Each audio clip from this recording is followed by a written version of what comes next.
Okay, for 729, they want us to determine if there's an association. Again, you can use the term association or correlation. So let's see, if I did a line of best fit as straight as possible, given that I'm drawing on an iPad, I can see that it is, for A, a negative correlation, a negative association. And that makes sense, right?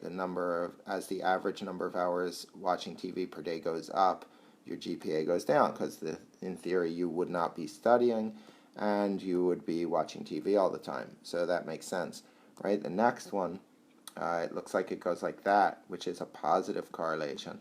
And let's see if it makes sense, right? As your age increases, the number of gray hairs. Yeah, that makes sense. As you get older, you get gray hair. Now, for C, I don't see any line of best fit. There's no correlation here, right? So if I think about it, the length of the hair and shoe size, I don't see any correlation. If I have big shoes, I can cut my hair, I could grow my hair long, so there's no correlation. So this is none or no correlation, right? Correlation.